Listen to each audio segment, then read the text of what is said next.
Chapter 3. A New Life Awaits. Going off to college. From a young age, the idea of attending college was not a mere possibility. It was a relentless force, as inevitable as gravity itself, dragging me toward a predestined future. The moment I grasped the concept of college, my journey was as predetermined as steel train tracks, rigid and uncompromising in their direction. Georgia Tech was the most prestigious engineering school willing to accept me into its ranks. I didn't need the hallowed halls of MIT to validate my worth. Georgia Tech, mercifully, did not care about my lackluster participation in the school band or other extracurricular activities. All those years wasted in musical mediocrity were for nothing. Band class was just so I would be well-rounded, according to my mother. To be clear, the idea of going to college was not merely imposed upon me by my parents. It might have seemed like I was trying to earn their approval by choosing engineering, like my father. But while I would learn that engineering wasn't a good match for me, that didn't mean that I didn't crave education. Being a straight A student, graduating near the top of my class in high school, was just expected, and it didn't earn me any escape from being the family scapegoat. Nor did I sense my parents were ever proud of me. My father, with a hint of regret, had once told me that college would teach me how to think, provoking fears of intellectual emancipation. Little did he know I would evolve into an independent thinker, a liberal in a family staunchly rooted in conservative beliefs. Setting off to college marked the dawn of a new era, a definitive severance from my nuclear family. Orientation, the return of silence. I came with my parents to Georgia Tech for orientation. Parents, congregate in the student center for your designated program. Students, follow your group leaders. The orientation sliced the room into two distinct worlds, parents and students, executed with chilling precision. As I watched my parents stride away, a void of unsettling emptiness took hold. The overwhelming relief that surged within me felt perversely wrong, yet I had grown up detached from my parents with no sense of family connection. I finally had what I wanted, freedom from their influence, but freedom, I quickly discovered, came with its own terror. Throughout orientation, we were compelled into orchestrated activities. One day, we were thrust into the rapids of the Chattahoochee River, forced to raft as a group of incoming freshmen, an exercise designed to forge connections. I kept musing about what chaotic scene our parents were caught up in, while we were left drowning in these contrived interactions. The irony was palpable. You could venture beyond the city's suffocating skyscrapers and plunge into the wild country, only to be reminded that you were an alien in your own life. Out there, amid rushing waters and sprawling landscapes, I felt like an outcast. I strained desperately to connect with everyone around me, yet the words that might bridge the gap between me and the others evaporated into a suffocating silence. Here's what I couldn't articulate then. What I understand now through years of therapy. The selective mutism of my childhood had followed me to college. While other freshmen chattered nervously about their majors, their hometowns, their hopes, I existed in a bubble of enforced quiet. It wasn't shyness. It was something deeper, more systemic.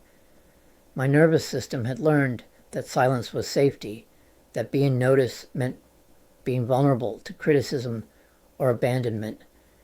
The conversations around me felt like a foreign language I'd never learned to speak. I watched mouths moving, heard laughter, saw connections forming, but I might as well have been watching through glass. My body was there, going through the motions, but I had retreated somewhere deep inside, a dissociative strategy I'd perfected as a child. Every passing moment felt like a countdown, a chance for others to silently condemned me for my inability to engage.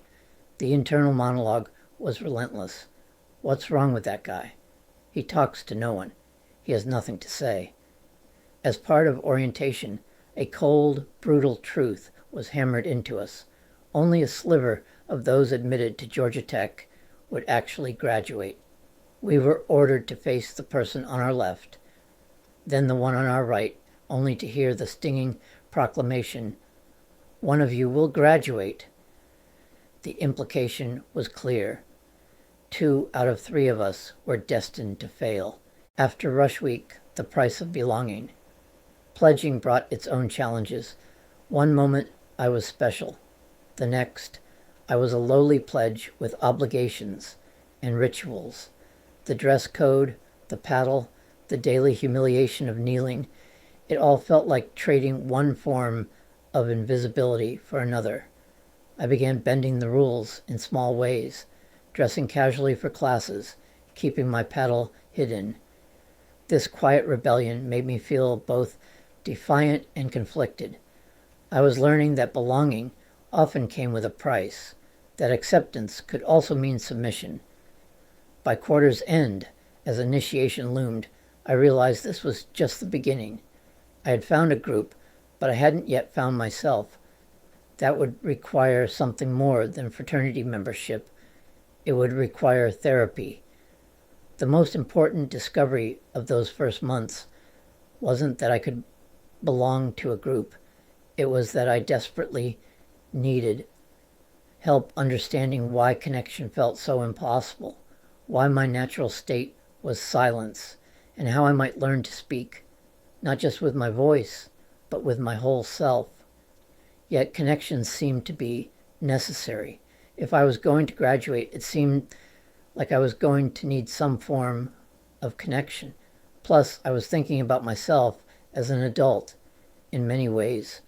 I didn't know about love, but I knew I wanted a family. That meant first dating and having a girlfriend. My mind hadn't figured out how this would be possible, but it was among the things I would have to explore in counseling. Looking back, I recognize a few things. When I spoke about not being aware of physical sensations of nervousness or anxiety, I do believe now that I was experiencing those symptoms and reactions. I had not had a psychologist or a therapist ask me something like, when you feel afraid to make conversations, where do you feel this in your body? When you're thinking these negative thoughts, where are you feeling this in your body? I previously stated to others that I didn't have a racing heart, sweaty palms, or physical manifestations of anxiety. That would be something I understand as somatic awareness. Throughout my story, I remember people reading my words in similar books and asking if I had a racing heart, sweaty palms, etc. The thoughts I had about how easy others were talking to one another, unlike me, were just that, thoughts. I knew how to make conversation to some degree. I just told myself that I didn't, and I believed these ideas. As it turned out, the desperation that I felt was good, because it compelled me to go to the Counseling and Career Planning Center for counseling with a psychologist, despite the fact that the first steps in there took a great deal of effort, deciding that I deserved the attention of a counselor and asking for help. I was using the word counseling because I received help from someone who was a psychologist, who had a PhD and could administer psychological tests. My subjective sense of distress and the perception that I must get help compelled me to pursue a journey that would be profoundly transformative. The echoing silence. That first Wednesday night in the dorm was the longest of my life. I wandered the halls of Armstrong, my footsteps echoing off the cinder block walls. The sound seemed to amplify my aloneness, each step a reminder that while other students were already forming friend groups, sharing stories, maybe even planning their weekend, I was invisible. The silence wasn't just external. It was inside me, a vast emptiness where words should have been. I'd survived 18 years by perfecting the art of going unnoticed, but college demanded participation. Here, silence wasn't protection. It was social death. Thursday was worse. I sat in the cafeteria, mechanically eating, while conversations swirled around me. Laughter erupted from nearby tables. Someone was already planning a road trip home for the weekend. Someone else was talking about calling their girlfriend. I learned about the Counseling and Career Planning Center during those first few days, mentioned in passing during one of the mandatory presentations. The very fact that such a place existed felt like a lifeline, though I couldn't yet articulate why I might need it. All I knew was that something fundamental was wrong with me, something that made connecting with other humans feel as foreign as engineering. Taking a risk. Friday evening just brought the turning point. The thought of another weekend alone, another evening wandering empty hallways while life happened around me, filled me with something approaching panic. I don't think I consciously felt the physical symptoms then, the racing heart, the tight chest, the shallow breathing. I had learned to dissociate from my body's signals of distress, but something deep inside was screaming that if I didn't act now, I might disappear entirely. That evening, a beacon of hope flickered, a barbecue with hot dogs and hamburgers sizzling on the grill. This was my chance to break free from the chains of solitude. I spotted a guy who seemed approachable, standing with just one other person. I could manage that. I steeled myself, trying to project calmness despite the terror threatening to expose me. "Do you mind if I go with you?" I blurted out when they mentioned fraternity parties. Those 8 words changed everything, not because they were eloquent or clever, but because they were the first real risk I'd taken in years. The first time I'd chosen connection over safety. Soon, we were venturing off to several fraternity houses, and for the first time since arriving at Georgia Tech, I wasn't alone. Rush Week, finding my tribe. At Zeta Beta Tau fraternity, everything felt different. Sure, every frat house put on their best charm offensive, what I now recognize as love bombing, but something about this place resonated. While the guys I came with mingled, I drifted through the house, ears wide open, absorbing their stories. I met Johnny, who exuded warmth, Danny, with his unconventional coolness, Stu, the perpetually hazed cook studying chemical engineering. I felt an undeniable pull, a sense that this might be my path to connection. When the bell clanged and room erupted into cheers as someone declared their intention to pledge, I knew my moment was coming. Summoning the courage to declare my pledge was terrifying. The mere thought of being thrust into the spotlight filled me with dread.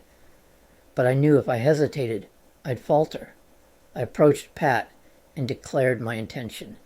The room exploded into cheers. The bell clanged triumphantly, and I stood there, a reluctant focal point. The whirlwind of attention was over in a flash, but something had shifted.